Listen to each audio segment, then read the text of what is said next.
బులెటిన్లో breaking news చూస్తున్నాం. CM Revanth రెడ్డిపై BRS working president KTR fire అయ్యారు. రాష్ట్ర బడ్జెట్ గురించి చెప్పమంటే ఢిల్లీకి పంపే మూటల లెక్కలు చెప్తున్నాడన్నారు. పిచ్చోడి చేతిలో రాయిలా తెలంగాణ తయారైందన్నారు. మీడియా చిట్చాట్ లో రేవంత్ సర్కార్ కి చురుకలు అంటించారు. బీజేపీ కాంగ్రెస్ నేతల రహస్య సమావేశాలపై రాజాసింగ్ కామెంట్స్ ను ఎందుకు ఖండించడం లేదన్నారు.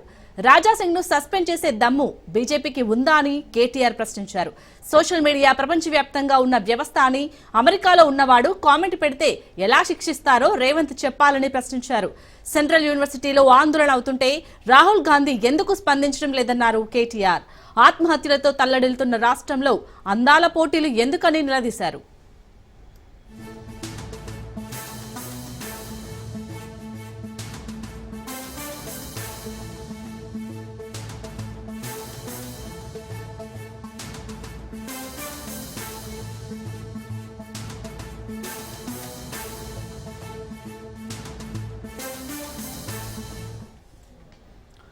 రైట్, ఇక సీఎం రేవంత్ రెడ్డిపై ఇటు బీఆర్ఎస్ వర్కింగ్ ప్రెసిడెంట్ కేటీఆర్ చేసిన వ్యాఖ్యలకు సంబంధించి పూర్తి డీటెయిల్స్ మా ప్రతినిధి సైదులు అందిస్తారు. సైదులు, కేటీఆర్ చేసిన వ్యాఖ్యలకు సంబంధించి అప్డేట్స్ ఏంటి, ఏ విధంగా అర్థం చేసుకోవచ్చు ఈ వ్యాఖ్యల్ని? శాలిని కొద్దిసేపటి క్రితమే అసెంబ్లీ లాబీలో BRS party working president media chit chat నిర్వహించారు.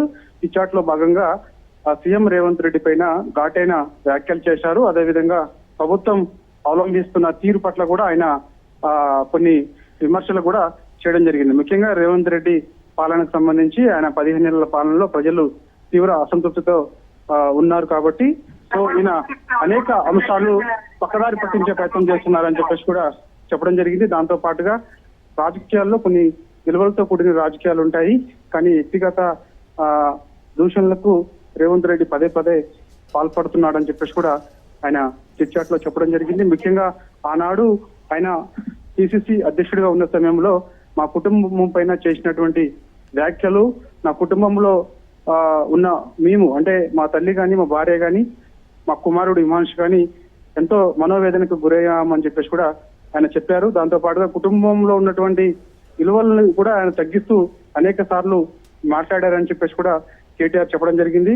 రాజకీయాల్లో ఉందాతనం ఉండాలి తప్ప కానీ ఇలాంటి వ్యక్తిగత దూషణలు పాల్పడడం కానీ చేయకూడదని చెప్పేసి కూడా ఆయన చెప్తున్నారు. ముఖ్యంగా కుటుంబాలకు సంబంధించి రాజకీయాల్లో కుటుంబాలను లాగడం సరైనది కాదని చెప్పేసి కూడా ఆయన అన్నారు. అనేక సార్లు నా ఫ్యామిలీ పైన రేవంత్ రెడ్డి చాలా సార్లు విలువలు లేకుండా మాట్లాడారని చెప్పేసి కూడా ఆయన చెప్పారు. దాంతో పాటుగా రేవంత్ రెడ్డి పైన కూడా కొన్ని ఘాటైన వ్యాఖ్యలు చేశారు కేటీఆర్. ముఖ్యంగా రేవంత్ రెడ్డి కొన్ని సంబంధించినటువంటి అంటే ఆయన ప్రోటోకాల్ లేకుండా అంటే ప్రోటోకాల్ ప్రకారం కాకుండా ఆయన పర్సనల్ వెహికల్ లో ఎక్కడెక్కడ వెళ్ళాడు ఏంటన్న దాని మొత్తం ఆధారంతో సహా త్వరలోనే బయట పెడతానని చెప్పేసి కూడా ఆయన కొన్ని ఘాటైన వ్యాఖ్యలు చేశారు. ముఖ్యంగా ఇటు కొన్ని ఏరియాలు కూడా కొన్ని ప్లేసులు కూడా చెప్పడం జరిగింది. కొన్ని ఏరియాల్లో రేవంత్ రెడ్డి తిరిగినటువంటి ప్లేసులు కూడా ఆయన చెప్పారు. ముఖ్యంగా రేవంత్ రెడ్డి ఎక్కడెక్కడ తిరుగుతున్నాడు ఏంటనే దానిపైన కూడా మాకు పక్కా ఆధారాలు ఉన్నాయి, త్వరలోనే ఖచ్చితంగా వాటిని బయట పెడతానని చెప్పేసి కూడా చెప్పారు. సో ఏదేమైనా సరే సీఎం రేవంత్ రెడ్డి పైన మాత్రం కేటీఆర్ అయితే కొన్ని ఘాటైన వ్యాఖ్యలు చేశారు. అంటే మొన్న ఆయన ఫ్యామిలీ గురించి మాట్లాడుతున్నారు, ఫ్యామిలీని రాజకీయాల్లో లాగొద్దంటున్నారు, కానీ మా ఫ్యామిలీని రాజకీయాల్లోకి లాగినప్పుడు మేమెంత బాధపడ్డామో మా కుటుంబానికి మాకు తెలుసు అని చెప్పేసి కూడా ఆయన చెప్తున్నారు. కాబట్టి చూడాలి మరి ఇంతటితోటి వ్యక్తిగత రాజకీయాలకు ఫుల్ స్టాప్ పడతాయా లేకపోతే ఇది రాను ఎటు దారి తీస్తుందనేది తెలియదు. కానీ సో రేవంత్ రెడ్డి పైన కూడా కొన్ని ఘాటైన వ్యాఖ్యలు చేశారు. త్వరలోనే ఖచ్చితంగా ఆయన చేస్తున్నటువంటి కొన్నిటి వాటిని కూడా ఖచ్చితంగా ఆధారాలతో సహా బయట పెడతానని చెప్పేసి కూడా చెప్పారు. అలాగే సైదులు, ఇప్పుడు బీజేపీ కాంగ్రెస్ కూడా రహస్యంగా సమావేశాలు అవుతున్నారని కామెంట్ చేశారు. సో దీనిపై స్పందించే ఛాన్స్ ఉంది ఇటు బీజేపీ కానీ కాంగ్రెస్ కానీ? ప్రస్తుతం అయితే దీనిపైన బీజేపీ వాళ్ళు ఎక్కడ కూడా స్పందించలేదు. అనేక సార్లు రేవంత్ రెడ్డి ఢిల్లీకి వెళ్తున్నారు, ఢిల్లీకి వెళ్ళినప్పుడల్లా బీజేపీ నాయకులతోటి రహస్యంగా భేటీ అవుతున్నారని చెప్పేసి కూడా ఆయన చెప్తున్నారు. అనేక సార్లు ఢిల్లీ వెళ్ళినప్పుడు రాహుల్ గాంధీ అపాయింట్మెంట్ ఇవ్వడం లేదు, కానీ బీజేపీ నేతలు అయితే రేవంత్ రెడ్డికి అపాయింట్మెంట్ ఇస్తున్నారు, ఆయన కలుస్తున్నారు రహస్యంగా.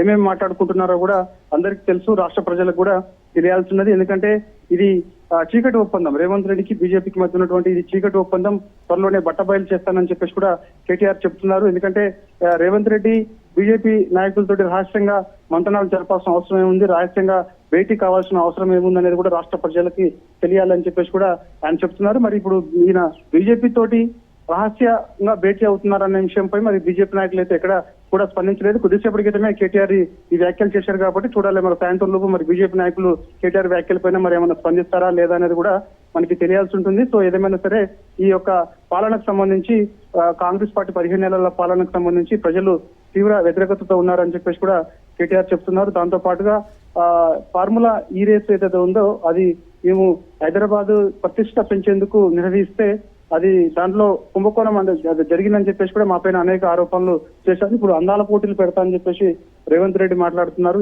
దేనికి అవసరం ఉంటుంది ఈ హైదరాబాద్ లో అందాల పోటీలు పెట్టని చెప్పేసి కూడా ఆయన చెప్తున్నారు. కాబట్టి రాష్ట్రంలో రైతులు ఆత్మహత్యలు చేసుకుంటుంటే ఇవాళ అందాల పోటీలు పెట్టేందుకు రేవంత్ రెడ్డి సిద్ధమయ్యాడని చెప్పేసి కూడా ఆయన చెప్తున్నారు. Right, thank you Saidulu.